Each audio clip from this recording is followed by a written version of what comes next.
Pozdravljeni! Občina Ormož se ponaša še z enim zanimivim projektom.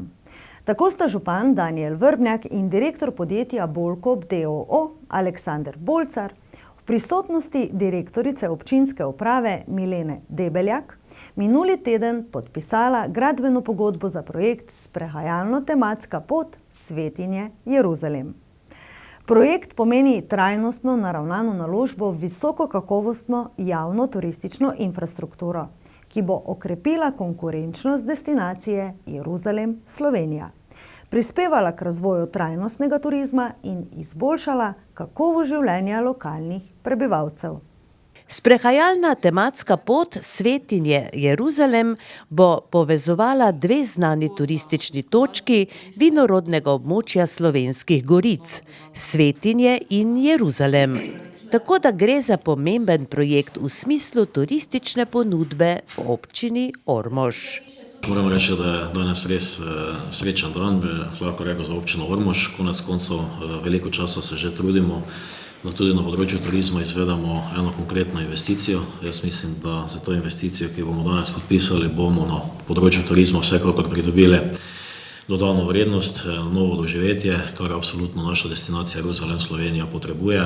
Nove programske točke, bi rekel, nova stavba na Svetinjah bo sigurno privabljala nove turiste, tudi konec koncev sami, ki tukaj živimo v tej destinaciji, verjamem, da bomo tudi rekreativno, izobraževalno in še kakšno lahko to sprehajalno pot tudi obiskali.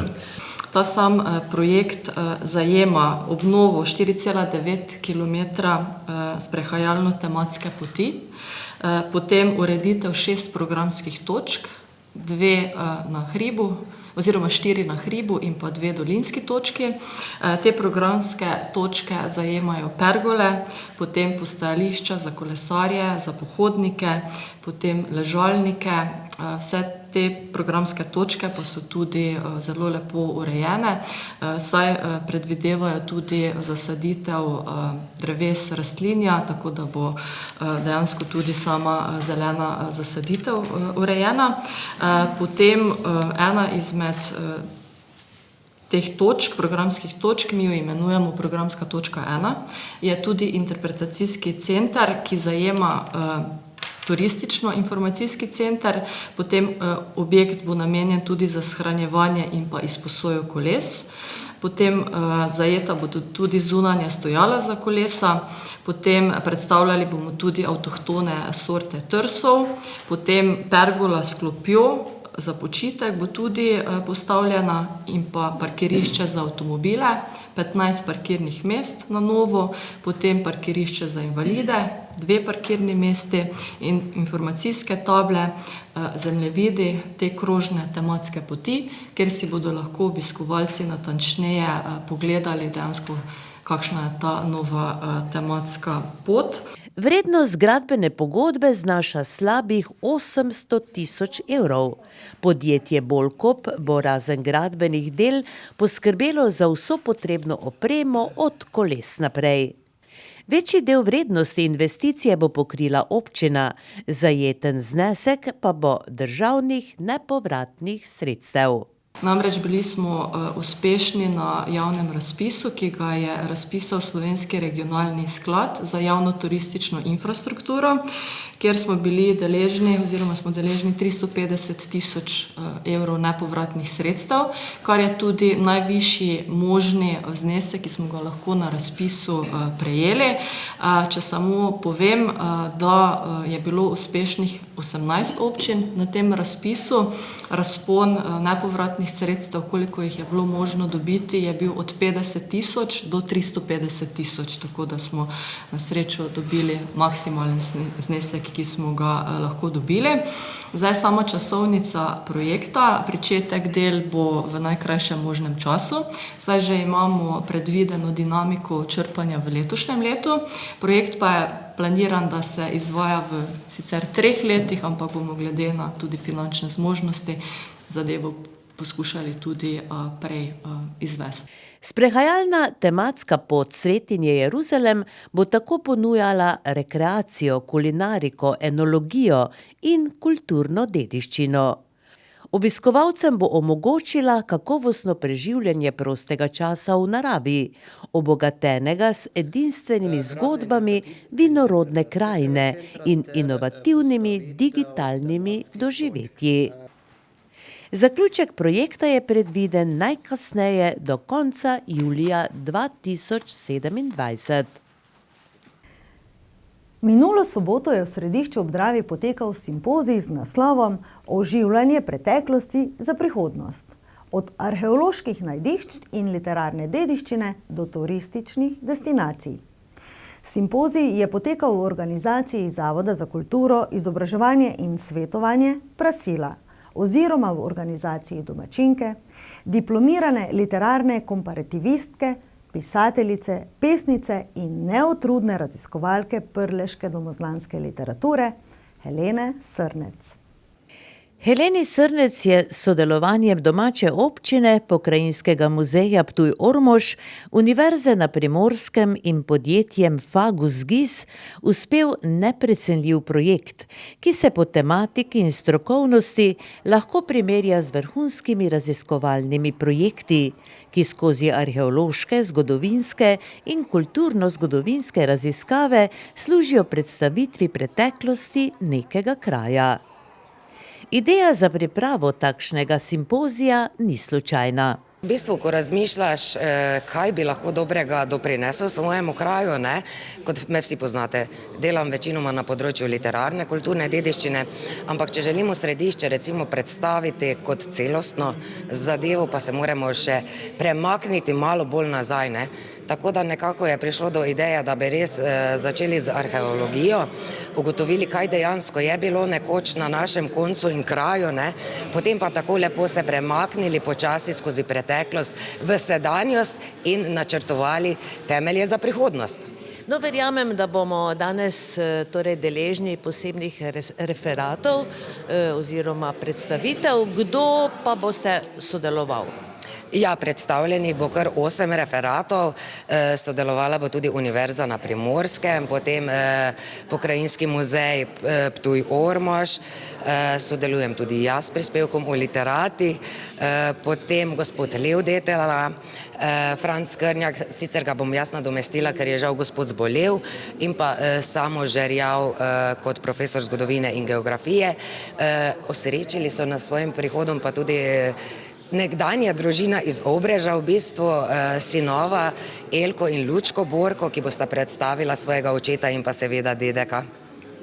No, zelo zanimivo, pravzaprav pa vam je bilo to težko spraviti skupaj, recimo, na kakšen način, kako dolgo ste se na prireditev pripravljali? Ja, dobre 3 mesece vsekakor, ampak to je šele začetek, ker zdaj smo pripravili referate, ampak sem si zadala tudi cilj, da dejansko izdamo zbornik ob koncu tega leta, ker res je žal, da bi šle takšne stvari potem nekam v pozabo, da bi, čez 1 leto spet ne bi nihče nič vedel, kaj je bilo v središču, o čem je bilo govora, kaj smo ljudem predstavili, in pa seveda želim si tudi, da se širše oziroma vse slovenska javnost tudi seznani s potencijali našega lepega, majhnega, vendar velikega po duši in pa dediščini kraja. Predstavitev zbornika bi predvidoma bila spomladi. Ta bo gotovo zakladnica spisanih dejstev iz zgodovine Središča ob Dravi, od arheoloških izkopavanj do danes. Simpozij je potekal v Središki Sokolani. Slovensko himno je uvodoma zaigral trio Forte, Valentina, Matic in Vladimir Hrničar. Program je povezoval Peter Kirič. Zbrane so pozdravili. Najprej župan občine Središče ob Dravi Toni Jelovica, nato Dušan Gerlovič, predsednik uprave ustanove dr. Antona Trstenjaka in pobudnica ter koordinatorica prireditve Helena Srnec iz Zavoda za kulturo, izobraževanje in svetovanje Prasila. Zbrane pa je potem še po uradnih pozdravih z odigrano melodijo v nova znanja oziroma spoznanja popeljal kitarist magister Jan Brodnjak. Med deli z področja kulturno-literarne dediščine Prlekije pisateljice Helene Srnec sta še vedno najodmevnejši deli z naslovom Prleška duša in Martin Kojc. a Helena ustvarja ves čas. Ja, seveda, spisala sem središko pravljico o dravskem povodnem možu Gestrinu, ampak zdaj pač čakam, da mi partner naredi še ilustracije. Na polovici smo že, ampak mislim, da bo do konca leta tudi to. Gotovo bo tudi pravljica izpod peresa Helene Srnec nova zanimivost iz središča ob Dravi.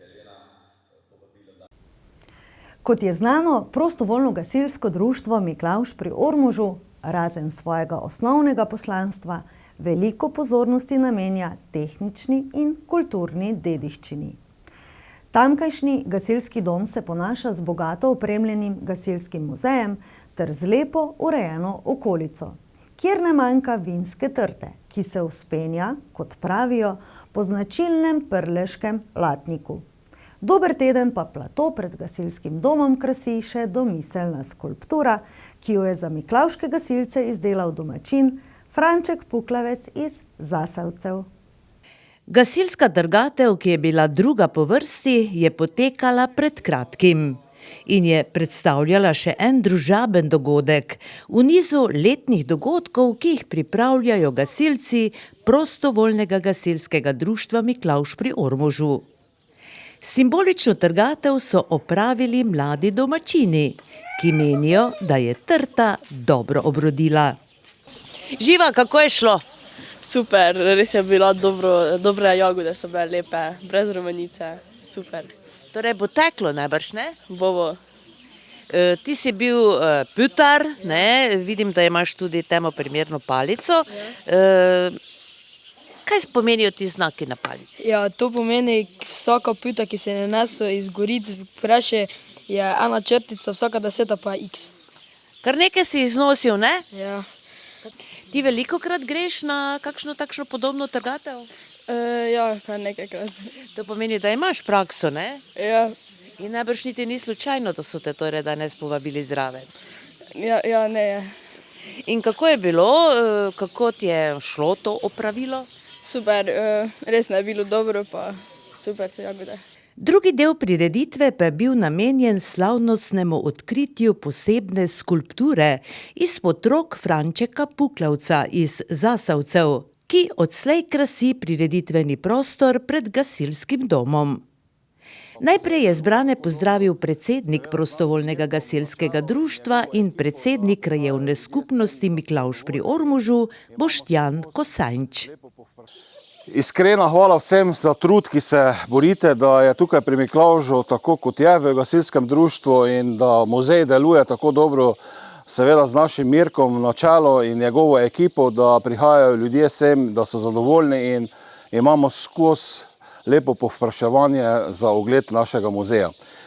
Prostovoljno gasilsko društvo Miklavž pri Ormožu se namreč ponaša z bogato opremljenim gasilskim muzejem, ki se nahaja v nadstropju zgradbe tamkajšnjega gasilskega doma. Lansko leto pa so v muzej spremenili tudi gasilski stolp. V nadaljevanju je zbrane pozdravil gasilec, ljubiteljski zgodovinar in gonilna sila muzejske dejavnosti v društvu, Mirko Fekonja, ki je pojasnil. Nekako veseljem je, da smo praktično zaključili ta prireditveni prostor za sprejem gostov pred gasilskim muzejem. Že pred leto dnevi smo postavili prleški latnik. Prleški latnik je v nesnovni kulturni dediščini zapisan kot ena od, se pravi, tudi prleških posebnosti, ravno tako klopotec, tako tudi prleški latnik. To smo postavili, tukaj posadili nekaj trt, se pravi zato, da imajo gosti tukaj senco, da lahko vidijo, kako nekako izgledajo pri nas brejde. Poleg tega pa smo imeli nekako že dalj časa idejo, da bi tu uredili še nekaj, postavili, mogoče kako Prešo ali kak, in tako sem jaz enkrat šel v Zasavce k Frančeku Puklavcu, ljudskemu umetniku, kiparju, vinogradniku, vinarju, seveda našemu domačinu. In sem ga vprašal, če bi mi tu nekaj postavili. On je tega se mimo pelil, pogledno, je rekel, ni problema, z veseljem, samo les pripeljete. Na koncu vseeno še se moram zahvaliti Špendiju, Jošku, ki je dal les, Kosenču Rudeku, ki je kovinske dele naredil, fantom Stepišnikom, ki so kamen pripeljali, pa s plehom to oblekli, tote stranice gor, seveda pa Blažu Puklavcu, On pa je, se pravi, dal vso to barvo, ne barvo, pravzaprav to zaščito, da smo to lahko zaščitili. Največ pa seveda gre pohvale Frančeku, ki se je trudil. Res sem skoro leto dni je to trajalo, jaz sem že obupal malo, pa sem šel gledat, pa je dvakrat vim sekel, pa je več ni tistalo in sem mislil, to vem, da ne bo ali ne bo. Tako da smo nekako to zaključili, ta del. Bi pa želel, da drugo leto še postavimo tukaj en mali klopotec. Bomo imeli postavljaj klopoteca, pozneje v zimi bi lahko v isto luknjo postavili smreko ali pa prvo mlej. Tako da bo ta lepa, se pravi, ta dvorišče, prireditveni prostor kar lep. Zdaj pa bi prosil še župana našega, pa predsednika, da bi nekako skupaj simbolično ta trak odtrgali v kraj, pa bi, se pravi, nekako skulpturo prevzeli, pozneje pa še eno kratko darilo, eno malo darilo za našega Frančeka. Zdaj se hodi dol, vzemi to. Dogodku je prisostvoval tudi župan občine Ormož Danijel Vrbnjak, ki je med drugim povedal. Jaz bi se prvo zahvalil gasilcem za kompletno idejo, za lepo ureditev samega jedra pri Miklavžu pri Ormožu, seveda Frančeku, ki je podaril, napravil odlično skulpturo z odlično zgodbo, ki smo lahko danes slišali. Jaz moram reči, da vse takšne stvari absolutno dajo dodatno noto, mozaik našemu turizmu, naši destinaciji Jeruzalem, Slovenija, konec koncev pri Miklavžu, tako kot je že prej predsednik društva in pa predsednik krajevne skupnosti povedal, smo lahko pri Miklavžu zelo zadovoljni, kajti ogromno turistov se obrne tudi skozi Miklavž, že kar nekaj ponuja, poleg muzeja, gasilskega društva, spominske sobe, se pravi samega Stanka Janežiča. Upam, da še bomo ta objekt razvijali še v spodaj pritličnih prostorih, da še bomo še več ponudbe vsemu temu dali, tako da sigurno je to tisto, kar služi, kar daje dober pomen, se pravi, samemu turizmu. Umetniku Frančeku Puklavcu so se gasilci potem še zahvalili s posebnim spominkom. Franček, sprejme eno skromno darilo od nas, to je kip Svetega Martina. Svetega Martina, se pravi zavetnika vina. Moram povedati, da so kipi Martina nekako na več načinov upodobljeni. Večinoma so z racami. Ker veste, Sveti Martin je bil rojen na Madžarskem, se je preselil v Italijo in tam bil rimski vojščak, vendar je nekako želel postati puščavnik in je seveda tam bil v nekem samostanu sam, ker pa je bil izredno dober duhovnik. So po njega poslali ter ga poslali v Italijo, da bi tam seveda postal škof, vendar se to ni želel, se je skril med race in so ga race izdale. In ko je on šel kot rimski vojščak v mesto, kjer bi mogel postati škof, je srečal berača, golega berača in je z mečom presekal svoj plašč in ogrnil berača. Se pravi, tako je ta kip predstavljeni in Franček naj ti ta bo v spomin na to, da si nam izdelal tudi eno lepo skulpturo. Ja, hvala lepa. Hvala lepa.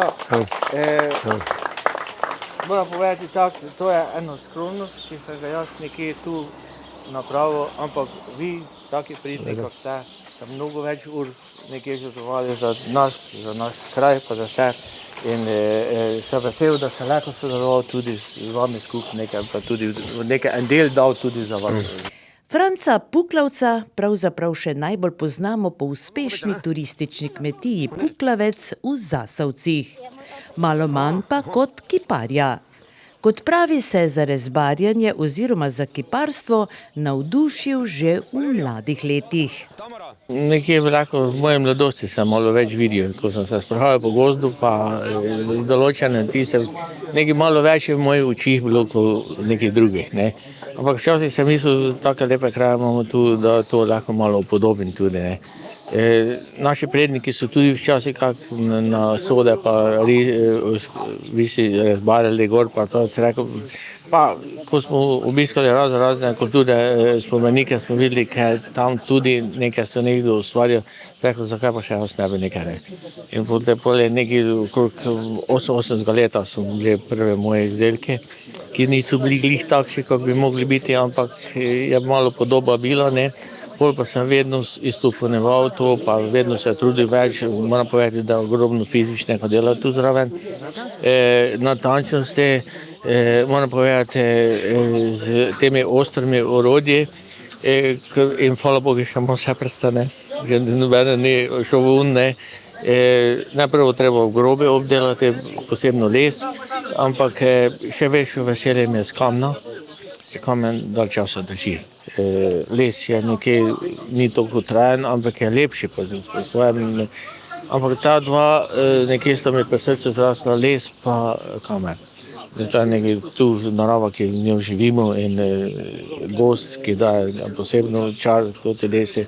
In ko se sprehajaš po gozdu, v koreninah vidiš določene podobe, pa v drevesu vidiš, ampak vsi tega ne vidijo. Pač eni smo, ne, eni so za glasbo, drugi so za to, jaz pa pač moje oko je bilo tako daleč s tem. Ja. No, to pomeni, da ste svoj talent ste že kar imeli nekaj let, ko ste ga odkrili, ne? Ja, je bilo res to, ampak oziroma na to, da ni bilo časa za to, ker seveda treba še proizvodnja biti, treba za denar služiti tudi, ampak to nisem videl toliko, ampak za dušo pa je bilo res nekaj posebnega. Ja. No, kako pa vam to uspeva, poleg vsega dela, ne? S turistično kmetijo je kar veliko dela. Ja, zdaj, ko so mladi prevzeli vse skupne, imam več časa. Če glih tu sem se ga pred tudi vzel, ampak moje delo je včasih po noči bilo, ko te nekaj prijelo, da moraš nekaj ustvariti.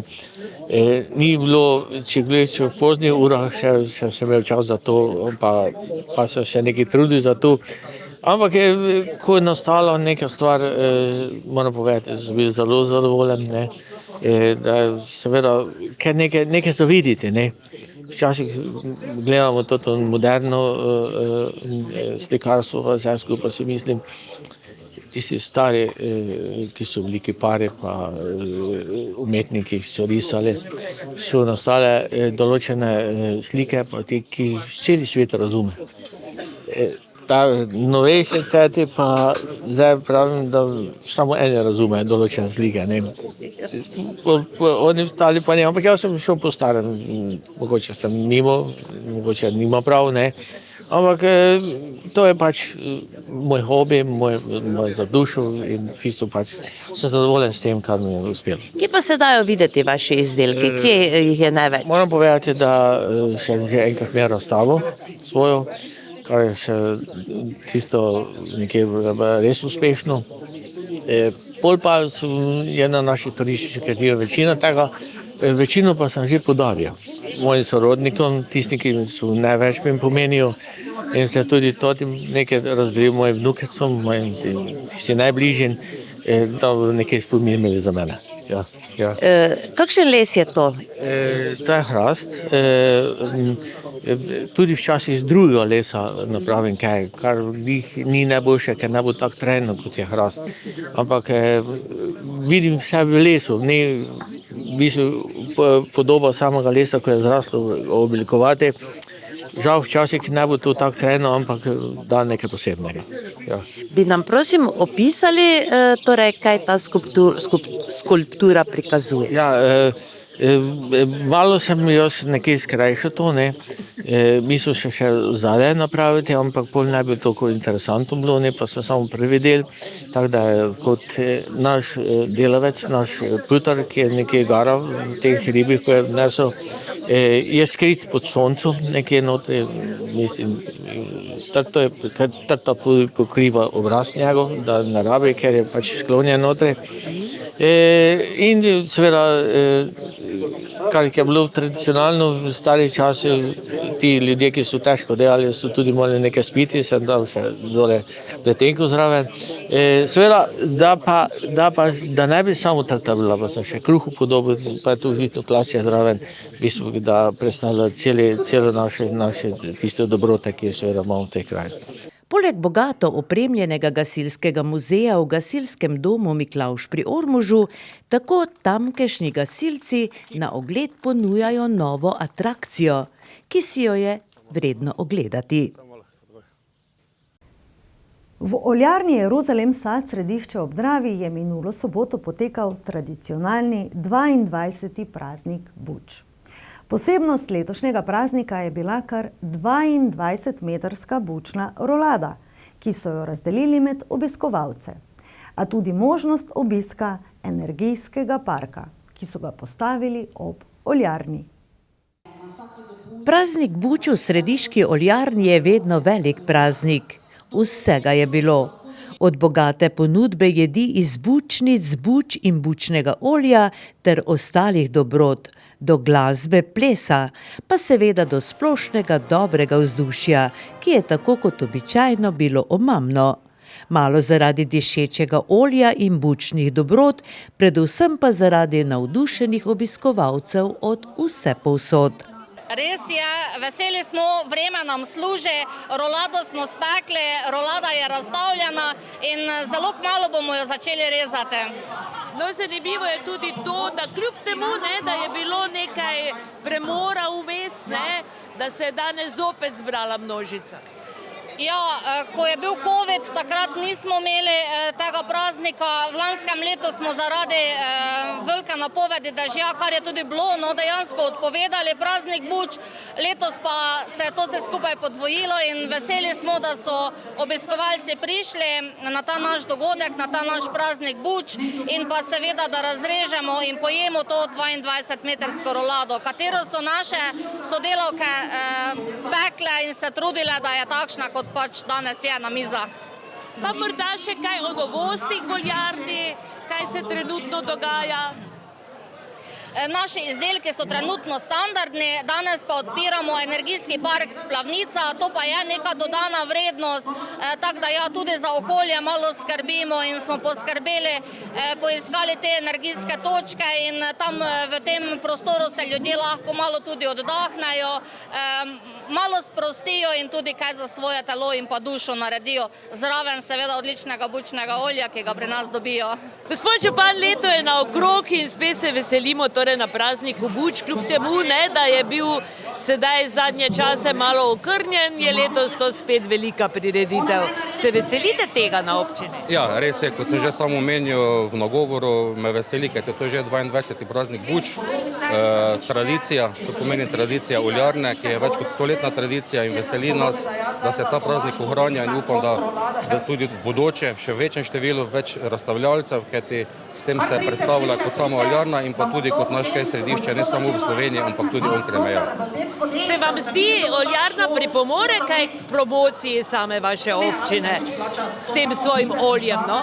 Seveda, ker pripomore s tem, kajti s tem nas tudi predstavlja ljudje, ki kupujejo, to se pozanimajo, včasih tudi pridejo obiščejo, kajti imajo tudi razstavni prostor, to pomeni, ker se lahko tudi gledajo ne samo oljarno, zgodovino oljarne in pa vse njihove dobrote, katere pridelajo, ampak tudi še naš kraj, ki imamo tudi kaj za pokazati, občinski čebeljak, muzej NOB, interpretacijsko točko Dravo in pa to destinacijo Jeruzalem v Sloveniji, v kateri smo predstavljamo vse tri občine. Poslanec Andrej Kosi, ki se je praznika buč letos udeležil prvič, pa k županovim besedam dodaja. Ja, vsekakor ta prireditev je to znak tista kardinalska identiteta središča, kajti prav tu na tem mestu se prideluje najboljše bučno olje in bučno olje je tisto, po katerem je tudi središče znano in taki trenutki, ko je zbrano veliko ljudi, dobra volja, lepo vreme, bučni pridelki, ne nazadnje tudi dobra pijača je tisto, kar nas združuje ljudi in to je tisto, kar je tudi prav in tako tudi mora biti v družbi. Ste velikokrat bili na tem dogodku? Moram povedati, da sem zdaj res prvič, kajti prej so bile določene obveznosti in tako naprej. Danes je pa trenutek, ker pa sem si lahko vzel ta čas in sem seveda ta čas izkoristil, da se udeležim tudi tega praznika tukaj v središču. Boste prihodnje leto spet kandidirali za poslanca? Ja, bom kandidiral, sem že invitiran kandidat, sicer še ne potrjen, ampak vsaj glede na to, kakšno je bilo sedaj to obdobje, je prav, da tudi nadaljujem to pot. Na otvoritveni slovesnosti je zbrane v spremstvu sodelavcev najprej pozdravila direktorica podjetja Sonja Krabonja, ki se je med drugim kupcem oziroma ljubiteljem središkega bučnega olja zahvalila za zaupanje. Zahvalila pa se je tudi sodelavcem, ki so zaslužni, da je oljarna uspešno podjetje. Posebno zahvalo oziroma priznanje so namenili komercialistki Metki Kvar, ki je zaslužna tudi za to, da je praznik buč postal tako odmevna prireditev. Metka, čestitke torej za današnje posebno priznanje. Verjetno vam je bilo kar precej toplo pri srcu, ne? Ne samo toplo, tudi solze so pritekle. Se veste, služba, pa moji sodelavci so meni druga družina, ne. Tako da solze so tu, ne, ko se nekaj poslavlja, se ne zavedno ali nekaj, ampak pač prihaja neki drugi čas. No, v glavnem gre za prireditev, ki je dejansko zelo uspešna, ne? Vedno se zbere veliko ljudi. Kako ste to dosegli? Kako pravzaprav ste prišli do tega, da je dogodek postal množičen? Sprva je bila ena ideja, da bi povabili sem na naše dvorišče gostince oziroma kjer uporabljajo, kjer ponujajo potem svojim gostom tudi bučno olje. Potem pa mi je padlo, zakaj pa ne bi bilo to za vse ljudi, ne? Sej na konci koncev vsi uporabljamo, vsi uživamo v bučnem olju, ne? In potem je nastal praznik Buč oziroma dan odprtih vrat. Zbrane je pozdravil tudi župan občine Središče ob Dravi Toni Jelovica, ki je izrazil veselje, da se je praznik Buč obdržal toliko let in danes predstavlja eno množičnejših prireditev v Središču ob Dravi. K besedi pa so povabili tudi državnega poslanca Andreja Kosija. Uradni del prireditve je povezovala igralka Urška Vučak, ki je kmalu napovedala tudi začetek tekmovanja v kuhanju bučnega golaža. Letos so kuhalnice vihteli. Člani prostovoljnega gasilskega društva Obrež, Središka godba, Društvo kmečkih žena Ormož, Društvo kmečkih žena Središče in Društvo Grabanice iz Nedelišča. Najboljši bučni golaž po mnenju strokovne komisije pa so letos kuhale članice Društva kmečkih žena Ormož, čeprav so vsi ostali tudi bili zelo dobri. Sicer pa je poseben del dogodka bil razrez 22 metrov dolge rolade, ki so jo razdelili med obiskovalce, ter nastop glasbenice Nike Zorjan. Oljarna v Središču ob Dravi ima dolgo tradicijo, saj deluje že več kot 120 let. Prav tradicija oljarstva pa središkemu bučnemu olju prinaša vrhunsko kvaliteto med bučnimi olji v Sloveniji. V oljarni namreč ostajajo zvesti tradiciji pridelovanja bučnega olja, ki je osnova za vse vrste izdelkov v ponudbi. In še športna novica. Rokometaši v Ligi NLB so odigrali tekme drugega kroga. Tudi v tem krogu je bilo doseženih nekaj presenetljivih izidov. Med te spada domači poraz Jeruzalema proti Slovenj Gradcu in osvojena točka Sviša v Velenju pri Gorenju. Odigranih je bilo 6 tekem drugega kroga Lige NLB. Le 3 ekipe še imajo popolni skupiček. To so Celje Pivovarna Laško, Slovenj Gradec in Riko Ribnica. Brez točk sta le še novinca v elitni ligi Frankštal Radolica in Škofljica. Ormožani so v prvem krogu osvojili točko v Škofji Loki in za veliko mero optimizma vstopili v domačo tekmo proti Slovenj Gradcu. Prva polovica prvega polčasa je bila zelo izenačena in igralo se je gol za gol. Le 2krat so vodili Korošci, ves preostali del so za gol vodili Vinarji. V 19. minuti je zadel Nik Čirovič in prvič popeljal svojo ekipo do vodstva z 2 zadetkoma, 12-10. V 25. minuti +3 za domače. Po zadetku Filipa Jerenca. Vratar Slovenj Gradca Tilen Leben je v 29. minuti ustavil 7-metrovko Titu Grabovcu in preprečil, da prednost Prlekov ob odmoru ni bila večja od le enega zadetka. Jeruzalem Ormož, Slovenj Gradec, polčas 18-17. Gostje so v drugem polčasu hitro rezultat izenačili. David Svečko pa je svojim zadetkom v 36. minuti popeljal Slovenj Gradec v minimalno vodstvo 22-21. Ormoški rokometaši so se za vsak zadetek morali precej potruditi, medtem so gostje na bistveno lažji način prihajali do uspešnih zaključkov. Po 3 četrtinah tekme je izid še vedno bil izenačen 25-25. Nato so sledile minute gostov, ki so prevzeli pobudo na igrišču in v 54. minuti povedli za 3 gole, 31-28. Domači so preveč na silo želeli ujeti nasprotnika in pri tem delali napake. Ob tem je v golu Korošcev Leben pridno zbiral obrambe. Pomoči domači ekipi več ni bilo in gosti so se na koncu veselili visoke zmage s kar 6 goli prednosti. Jeruzalem Ormož 30, Slovenj Gradec 36. Vratarski dvoboj sta z 11-6 v obrambah dobila gostujoča vratarja, že omenjeni Leben in Aljoša Čudič. Filip Ramfel, ki je blestel v prvem krogu v Škofji Loki, je zbral 4, Aleš Zemljič 2 obrambi. Prvi strelec Jeruzalema je s 7 zadetki bil Jerenec. Jure Lukman je dodal 5, Lucijan Bura, Nik Čirovič in Ignet Nešič so bili uspešni po 3-krat. Pri gostih 7 točk Aljaža Lampreta, 6 Veljka Stanojeviča in 5 Tjaža Štalekerja.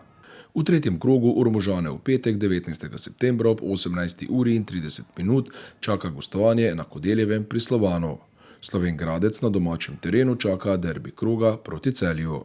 Prav Celjani so odlično krenili v novo sezono in dosegli 2 visoki zmagi. Najprej so za 10 premagali Sviš, tokrat za 8 zadetkov Škofjo Loko, 38:30. Andraž Makuc je dosegel 8, Aljuš Anžič 7 zadetkov. Pri Škofji Loki je 7 zadetkov dosegel Mirko Latkovič, 6 Matevž Jesenko. Vse 4 točke na svojem računu ima tudi Riko Ribnica. Slednja je odigrala odličen prvi polčas, katerega je proti novomeški Krki dobila z rezultatom 18:12. V nadaljevanju je četi trenerja Jana Puclja uspelo zadržati napade Krke in se veseliti zmage s 35:33. Najboljša strelca tekme sta bila oba kapetana, Uroš Knavs pri Ribnici in Tilen Kukman pri Krki. Knavs je dosegel 11, Kukman 10 zadetkov. Dober odpor Slovanu so na domačem terenu nudili rokometaši Škoflice. Slednjim je po zaostanku 5 golov uspelo na začetku drugega polčasa celo izid izenačiti na 18, 19 in kasneje še na 20. V zadnjih 20 minutah boljši Slovan, ki se na koncu veselil zmage s 35:32. Pri Škoflici je Malik Tatar dosegel 11, pri gostih Staš Jovičič 6 golov. Vratarski dvoboj so dobili Slovanovci z 12:8 v obrambah. Zelo zanimiva tekma je bila odigrana v Radovljici, kjer je gostoval Trimo Trebnje. Gostje so pred tekmo veljali za absolutnega favorita, a se na koncu za točki lahko zahvalijo svojemu vratarju Urbanu Lesjaku. Slednji je zbral na koncu tekme kar 16 obramb. Isto število obramb sta na drugi strani zbrala vratarja Radovljice, Jahor Stasjuk in Luka Pikovnik. Domači igralci so za utenek naredili več napak, kar jih je stalo poraza in preprečilo veliko senzacijo. Radovljica Trimo 29:31, polčas 16:13. Pri Radovljici je Jan Debelak dosegel 7, Arjan Kovačevič 6 zadetkov. Pri gostih je Timotej Grmšek bil natančen 8-krat, Lan Grbič 6-krat. Na zadnji tekmi drugega kroga sta si Gorenje in Sviš v izidu 27:27 razdelila plen. Gostje so v 56 minuti vodili za 2, v 60 minuti pa že zaostajali za 1 zadetek. V samem zaključku tekme je Simon Vidmar izid izenačil, domači pa so zadnji met sprožili preko gola. Tarik Velič je pri Gorenju dosegel 6, junak tekme Vidmar je končal tekmo pri 10 doseženih golih. Na lestvici vodijo Celje, Slovenj Gradec in Riko Ribnica s 4 točkami. Slovan in Trimo sta zbrala po 3 točke. Gorenje je po 2 neodločenih rezultatih pri 2 točkah. Po 1 točko so zbrale kar 4 ekipe: Krka, Jeruzalem, Škofja Loka in Sviš. Brez točk sta Radovljica in Škofljica. Na uvodu prvenstva je zanimiv podatek, da so se na 12 tekmah kar 4 tekme končale z neodločenim izidom. To je dokaz, da nas letos čaka zelo izenačena in nepredvidljiva sezona.